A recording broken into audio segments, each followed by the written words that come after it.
नमस्कार, मैं हूं निखिल आनंद गिरी।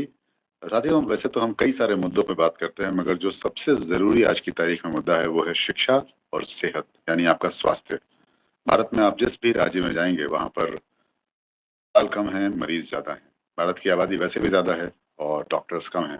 हम जहाँ भी जाते हैं इतने महंगे इलाज के साधन हैं, इतने महंगे डॉक्टर्स हैं, इतनी लंबी लाइनें हैं कि आधा बीमार वैसे ही और बीमार पड़ जाए। ऐसे में अगर आपको कोई लाइफ थ्रेटनिंग डिजीज हो जाए, जैसे कैंसर या कोई और बड़ी बीमारी, तो सिर्फ आपके लिए नहीं, सिर्फ उस मरीज के लिए नहीं, पूरे परिवार के लिए मुश्किलें बढ़ जाती हैं। ऐसे में सवाल ये उठता है कि जो नए ज़माने की तकनीक है यानी टेक्नोलॉजी, उसने अपनी कौन सी भूमिका पॉजिटिवली अदा की है इस क्षेत्र में। और खूब सारे रिसर्चेज हो रहे हैं, खूब सारे शोध हो रहे हैं और कोशिश की जा रही है ये बात जानने की कि टेक्नोलॉजी कैसे इन बीमारियों को दूर करने में या मिटिगेट करने में या कम करने में या उसका पता लगाने में आम आदमी की मदद कर पा रही है। ऐसे में बुरा भला को एक बहुत ही रोचक स्टडी मिली और ये स्टडी की है बिहार के लखीसराय जिले के रहने वाले निश्चल जी ने, जो फिलहाल साइबेरिया में रहते हैं और लाइव हमारे साथ जुड़े हैं। स्वागत है निश्चल जी, बुरा भला चैनल पर। जी नमस्कार। हम निश्चल से विस्तार से बातचीत करेंगे, उनका प्रेजेंटेशन भी है और ये बहुत इंपॉर्टेंट मुद्दा इसलिए है क्योंकि उन्होंने पहली बार, जो कि जब तक हम फिलहाल पिछले 2-3 सालों में, चूंकि मैं मास कम्युनिकेशन पढ़ाता भी हूँ, जर्नलिज्म पढ़ाता भी हूँ, और उसमें आर्टिफिशियल इंटेलिजेंस के बारे में जब भी बात होती है तो आमतौर पर हम आंखें टेढ़ी करके उसके बारे में नेगेटिव बातचीत ही ज्यादा सुनते हैं। ये पहली बार आया कि एक दर्शक साथी ने हमें निश्चल जी का पता भेजा और ये बताया कि ये एक कंप्यूटर साइंस के पीएचडी स्कॉलर हैं और उन्होंने एआई के थ्रू कैसे कैंसर डिटेक्शन किया जाए उस पर इनका शोध चल रहा है। और साथ ही ये बिहार के लखीसराय जिले से ताल्लुक रखते हैं और फिलहाल Gen AI digital health care services limited नाम का स्टार्टअप भी इन्होंने शुरू किया है। मुझे बड़ी इंटरेस्टिंग लगी ये जानकारी, और चूंकि मैं हाल ही में अपने फैमिली मेंबर के कैंसर की का जो दर्द भरी जर्नी है उससे गुजरा हूँ पिछले कुछ सालों में, इसीलिए मेरा मन था कि निश्चल से जरूर बात की जाए। मुझे ये पता नहीं या ये दावा नहीं करता कि इनकी इस शोध से कितनी मदद मिलेगी मेडिकल इंडस्ट्री को, मगर ये शोध इंटरेस्टिंग बहुत है क्योंकि आर्टिफिशियल इंटेलिजेंस को किसी ने हेल्थ के साथ जोड़ने का जो काम सोचा भी है, तो ये बहुत इंपॉर्टेंट है जिसको हम एड्रेस करना चाहेंगे। तो निश्चल, हम सबसे पहले आपसे जानना चाहेंगे कि लखीसराय में रहते हुए ये ख्याल कैसे आया कि ऐसा कोई स्टार्टअप शुरू किया जाए, और आप चूंकि कंप्यूटर साइंस से पीएचडी कर रहे हैं और उसमें एआई और इन लाइफ थ्रेटनिंग डिजीजेस को मिलाने का ख्याल कैसे आया, थोड़ा जानना चाहेंगे आपसे। नहीं, देखिए, ख्याल आने की बात तो रही तो वो तो जहाँ पे समस्या होती है वहीं से उसका समाधान भी निकलना चाहिए। जैसे आपने अपने शुरुआती अंशों में बोला कि हाँ, हमारे यहाँ मरीज बहुत ज्यादा हैं, डॉक्टर कम हैं, बीमारी का सही समय पे पता नहीं चल जाता, ये हमारी आसपास की समस्या है। तो वही कंप्यूटर और एआई पे काम करते हुए आप बहुत सारे काम कर सकते हैं। हम अंतरिक्ष में जा रहे हैं, धरती के नीचे जा रहे हैं, ठीक है। आम जीवन पे उसका प्रभाव क्या है वो सभी को पता है। देखने में वो सुनहरे सपने अच्छे लगते हैं, ये भी अच्छा लगता है। तो जब हम पीएचडी इस क्षेत्र में आए तो कहा गया कि अगर आपके विज्ञान रिसर्च का कोई सामाजिक उद्देश्य या सोशल इम्पैक्ट नहीं हो तो उतना ज्यादा मजा नहीं है, महत्व नहीं है। तो उसी टाइम हमारी जान पहचान महावीर कैंसर से उनके कुछ लोगों के साथ हुई थी और मेरी बहन काम करती थी जेनेटिक फील्ड में, आईसीएमआर में, एम्स में भी वो काम की है। तो डिस्कस हुआ कि इसी पे काम किया जाए। वो जेनेटिक से, वो जीन पे काम करती है, तो कहे कि इस पे भी काम किया जा सकता है, क्योंकि बेसिकली तो मेरा काम, कंप्यूटर का काम है डेटा एनालाइज करना, वो जैसे करे, मैथमेटिकल करे, जिस तरह के डेटा हो, अंतरिक्ष का हो, पानी का हो, हेल्थ केयर का है, तो क्यों नहीं हेल्थ केयर से में किया जाए। तो इसी थोड़ा तरह बताइए से कि ये ख्याल पढ़ाई, आया। थोड़ा ये भी बताइए कि आप ये पढ़ाई कहाँ से कर रहे हैं, साइबेरिया? बस हमने गूगल मैप में देखा है, कभी गए नहीं है। है Siberian state university of science and technology. इसका ये पहले था साइबेरियन एरोस्पेस टेक्नोलॉजी। मेरा रिसर्च एरोस्पेस से रिलेटेड था, तो फिर उसी टेक्नोलॉजी को यहाँ पे यूज किया जा रहा है। अच्छा ये साइबेरिया अगर आप कहें तो रसिया के सेंटर में पड़ता है, प्योर सेंटर में। जी। हाँ।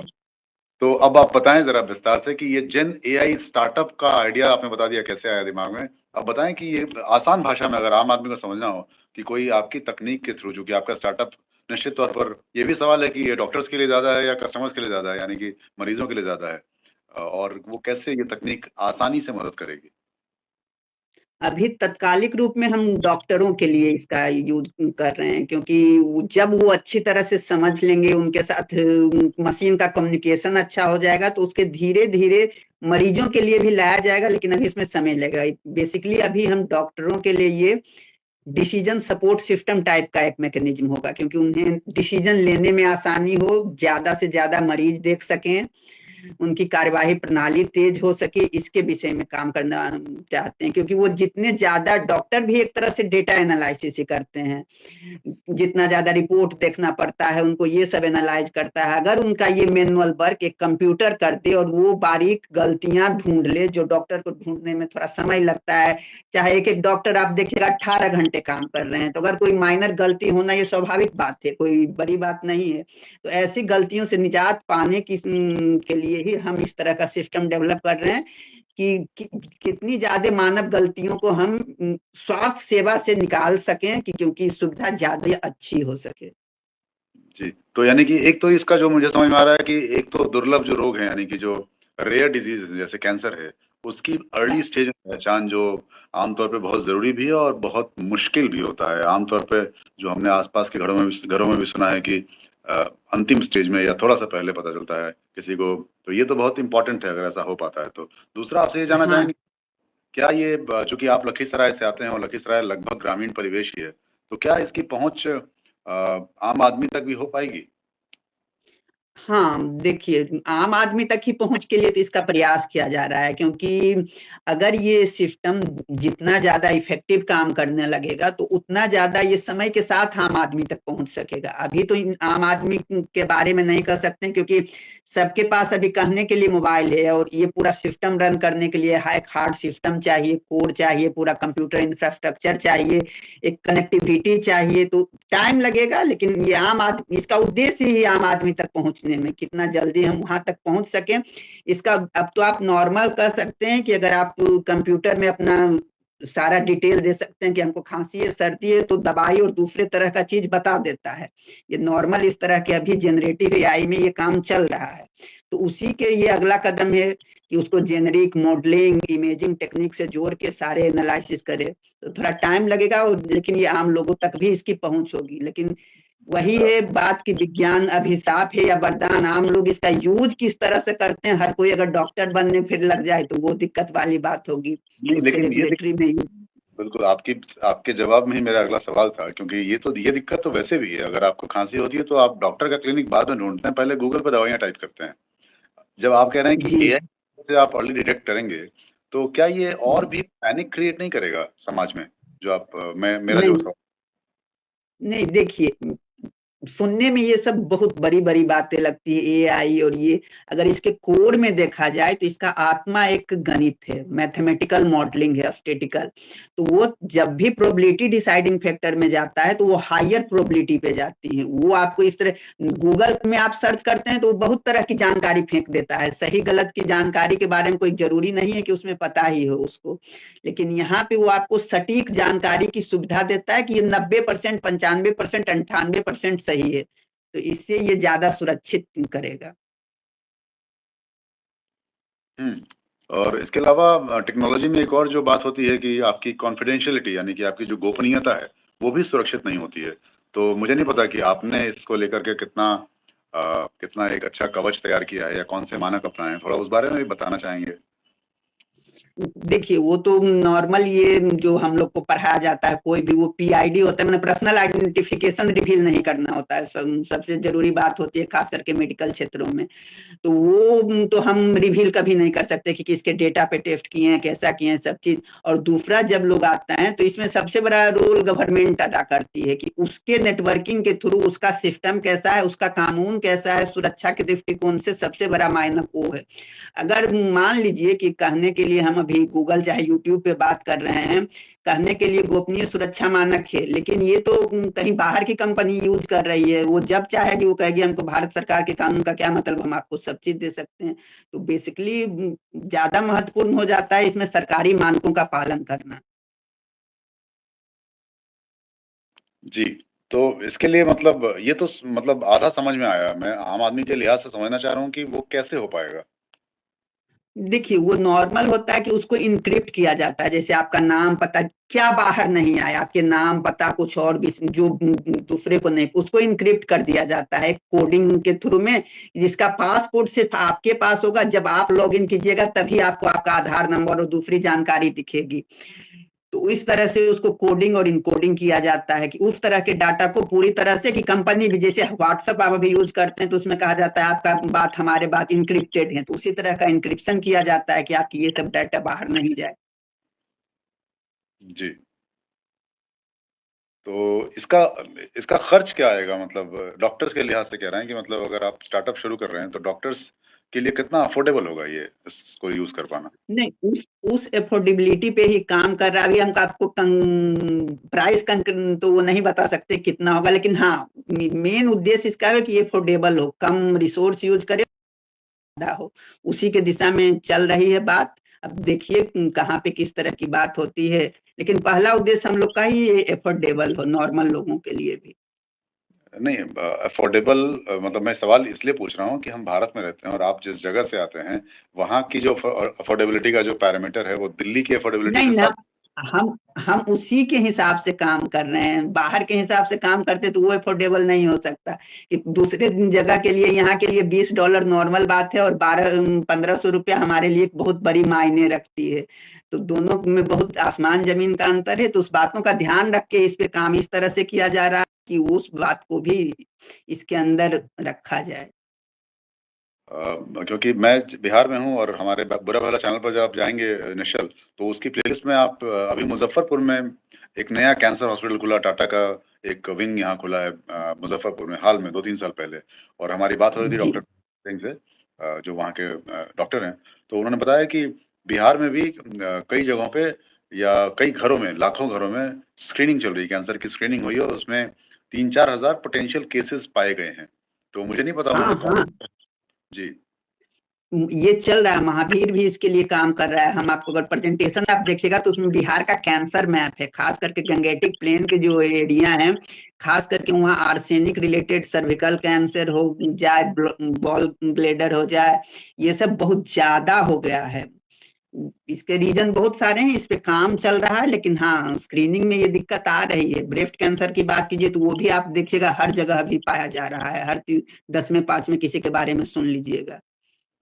तो मेरा सवाल ये था कि क्या इस तरह की योजनाएं जो सरकारी योजनाएं हैं या फिर आयुष्मान भारत जैसी योजना है या सरकारी अस्पताल हैं बहुत सारे भारत में, उससे आपका इंटीग्रेशन का कोई प्लान चल रहा है क्या?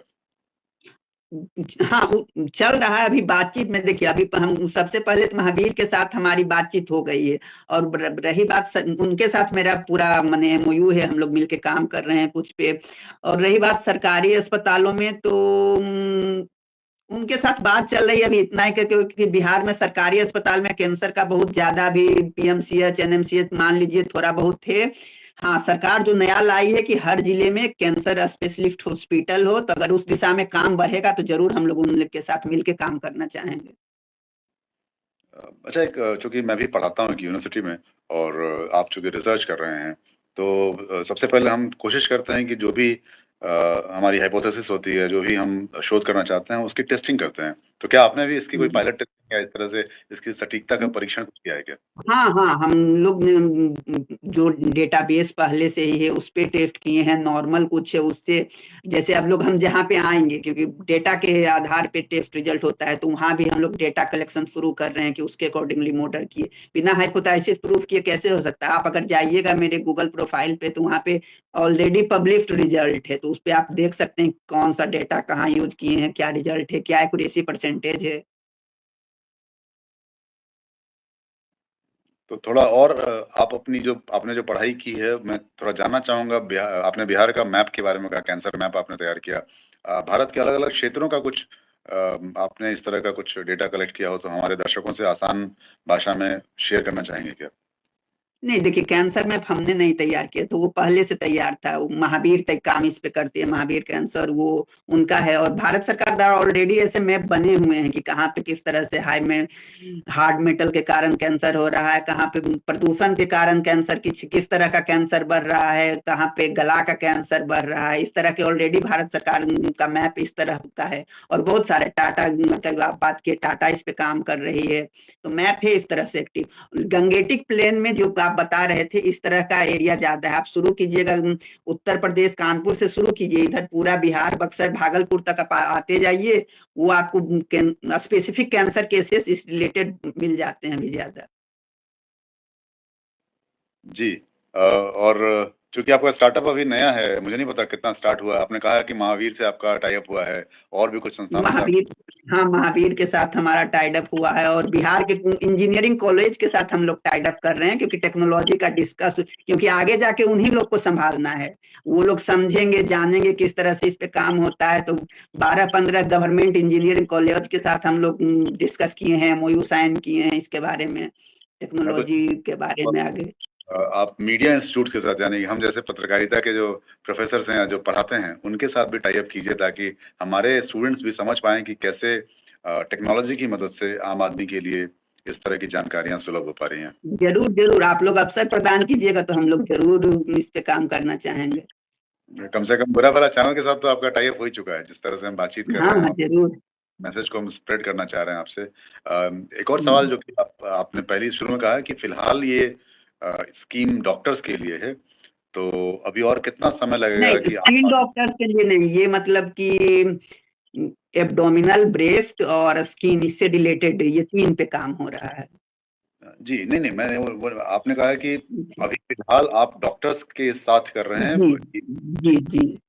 तो ये कब ऐसा हो पाएगा कि आम आदमी सीधा जीन एआई के पास जाए और कहे कि भाई आप मेरी स्क्रीनिंग कर लें, और मतलब सीधा ये आम आदमी को सुलभ कब हो पाएगा, मेरा सवाल ये है। देखिए, इसका पूरा जवाब तो हम नहीं दे सकते हैं, क्योंकि अभी हम पूरा मॉडिफाई होगा, फिर हम गवर्नमेंट में अप्लाई करेंगे एक डायग्नोसिस सिस्टम के लिए कि आप हमको दीजिए पैथोलॉजिकल पूरा ट्रीटमेंट का। तो ये प्रोसेस अब मेरे और गवर्नमेंट कितना टाइम लेती है उस पर डिपेंड करेगा कि कितना जल्दी मार्केट में आ सकता है। और दूसरी बात है, पैसा कितना इन्वेस्टमेंट आता है, उसके थ्रू हम कितना जल्दी पैर पसार सकते हैं कहाँ कहाँ। कितना खर्चा आएगा, अगर मैं पूछूं हाइपोथेटिकली कि एक राज्य में, मान लीजिए बिहार को हम टारगेट करते हैं, तो कितना खर्च आएगा इस तरह का? नहीं, देखिए, अगर हम ऐसे ही आपको कोई फिगर नहीं बता सकते, कह दें कि इतना लगेगा इतना लगेगा, नहीं। वो डिपेंड करेगा किस तरह का हम उसमें सब चीज यूज करेंगे। वो पूरा टीम बैठे कि हाँ, हो सकता है लखीसराय जिले के लिए कम लगे, मधेपुरा के लिए ज्यादा लगे, कहीं पटना के लिए कुछ और अलग सिस्टम लगे। उसमें ये सब भी देखना पड़ेगा, नेटवर्किंग कैपेसिटी कितना है, किस तरह के पेशेंट आ रहे हैं। सबसे जरूरी बात होती है कि देखिए, हर जगह के लोग के लिए एक ही तरह का दवा और एक ही तरह का इलाज जरूरी नहीं है कि सूट करे, क्योंकि उन सबसे बड़ा जरूरी है उनका खान पान रहन सहन, उसके आधार पर काम करता है। नॉर्मल जो अभी रिसर्च होते हैं, हम देख लिए कि अमेरिका में ये रिसर्च हुआ, वो ये इस्तेमाल कर रहे हैं, वही हम इंडिया में अप्लाई कर लें, चलिए 60% सही हो जाएगा, लेकिन कोई जरूरी नहीं है, क्योंकि माहौल अलग है, वातावरण अलग है। तो ये जो छोटी छोटी बातें हैं जो टेक्नोलॉजी के थ्रू ये बढ़, इनको हम अब समझ सकते हैं, तो हमको इस पे भी ध्यान देना चाहिए कि पुराने जमाने में बोलते थे कि हवा पानी का बहुत असर पड़ता है, तो वो बात भी सही है, उसी तरह से इलाज में इस पे भी असर पड़ता है। जी, एक और चीज जानना चाहेंगे कि और भी कुछ स्टार्टअप्स आपकी नॉलेज में, चूंकि आप पढ़ाई कर रहे हैं तो आपने अपने रिव्यू ऑफ लिटरेचर के दौरान देखा होगा, इस तरह के और भी स्टार्टअप्स हैं क्या भारत में या विश्व में? भारत में भी कुछ, हाँ, काम कर रहे हैं। गूगल भी इस पे काम करे, गूगल का अपना वो सिस्टम चेफ्ट का बनाए हैं लोग, बहुत सारे इस पे काम कर रहे हैं। ऐसा नहीं है कि हम पहले हैं जो काम कर रहे हैं। और बिहार में इस तरह के और स्टार्टअप्स आपकी तरह के अगर आपको पता दिखें? नहीं, हेल्थ केयर से तो रिलेटेड होगा, कैंसर से या स्पेसिफिक AI से हमको पता नहीं है, हो सकते हैं होंगे। आपसे ये सवाल इसलिए पूछ रहा हूँ क्योंकि अभी हाल ही में हमने अपने मित्र रवि प्रकाश जी से बातचीत की थी, जो अब इस दुनिया में नहीं है, जो लंग कैंसर के 4th स्टेज के मरीज थे। और इस बुरा भला की प्लेलिस्ट में आप जाएंगे तो पाएंगे, उन्होंने कई बार हमसे कहा और हमने भी कई बार कोशिश की कि जहां तक हमारी आवाज जा सके जाए। कैंसर अभी तक कई सारे स्टेट्स में नोटिफाइड नहीं है, अधिसूचित बीमारियों की श्रेणी में नहीं है, बिहार भी नहीं है, तो एक है। क्या आपका स्टार्टअप इस दिशा में भी सोच रहा है कि इस तरह से जब सरकारों से टाई अप करें तो सरकार पर दबाव बने कि वो इसको जल्द से जल्द अधिसूचित बीमारियों की श्रेणी में डाल पाए? नहीं, देखिए वो तो जरूरी काम ही है, क्योंकि आने वाले समय में कैंसर व्यापक होने वाला है। ये भी मान के चलिए, कैंसर पहले जितना घातक था उतना घातक नहीं है, समय के साथ इलाज आ रहा है, बहुत चीज आ रहा है। लेकिन खास करके हम लोग के लिए कैंसर एक दिमाग मतलब कि बायोलॉजिकल डिजीज से ज्यादा मेंटल और फिजिकल हो जाता है, और खास करके इकोनॉमिकल भी इफेक्ट बहुत ज्यादा करता है हम लोग के एरिया में। तो ये पूरा एक सिस्टम कैंसर का ऐसा होना चाहिए, प्री स्क्रीनिंग, पोस्ट स्क्रीनिंग, और उसके साथ उसको कंफर्ट कैसे गवर्नमेंट करती है, पूरा इस पे काम होना चाहिए। और अधिसूचित तो किया ही जाना चाहिए, क्योंकि अगर आप आज कीजिएगा तो ज्यादा होगा, 10 साल बाद कीजिएगा तो कुछ ये होगा। तो चलिए निश्चल, आपने बहुत ही निश्चल तरीके से बातचीत की और हमसे कई सारी जानकारियां साझा की। हम कोशिश करेंगे कि आपकी ये मुहिम रंग लाए। अभी हम स्वस्थ भारत पोर्टल पर आपका आर्टिकल भी पढ़ रहे थे, और भी कई सारे पेपर्स आपके पब्लिश्ड हैं, आप मेरी जानकारी में आए जब हम सर्च कर रहे थे आपके बारे में। तो निश्चित तौर पर आप इस बारे में काफी सीरियस हैं, और जब आप लखीसराय लौटेंगे तो मेरी उम्मीद है और मेरा भरोसा है कि वहाँ के जो आखिरी लोग हैं उन तक भी आपकी ये तकनीक काफी मदद करेगी, आपकी स्टडी। आपको बहुत बहुत शुभकामनाएं और बहुत बहुत शुक्रिया बुरा भला चैनल से जुड़ने के लिए। आपका भी बहुत बहुत धन्यवाद। धन्यवाद। तो हम बात कर रहे थे निश्चल से, जो बता रहे थे कि ये एक खास तरह की स्टडी कर रहे हैं जिसके बाद ये संभव हो पाएगा कि हम कैसे इस बीमारी को अर्ली डिटेक्ट कर सकें, क्योंकि इस बीमारी का इकलौता इलाज अर्ली डिटेक्शन ही है। बुरा भला चैनल सब्सक्राइब जरूर करें, और हमारे चैनल को सब्सक्राइब करें, हमारी प्लेलिस्ट हेल्थ मैटर्स भी देखें और भी चीजें देखें, और आपके पास भी इस तरह की कोई इंपॉर्टेंट इन्फॉर्मेशन हो तो हमसे जरूर शेयर करें। शुक्रिया निश्चल। धन्यवाद।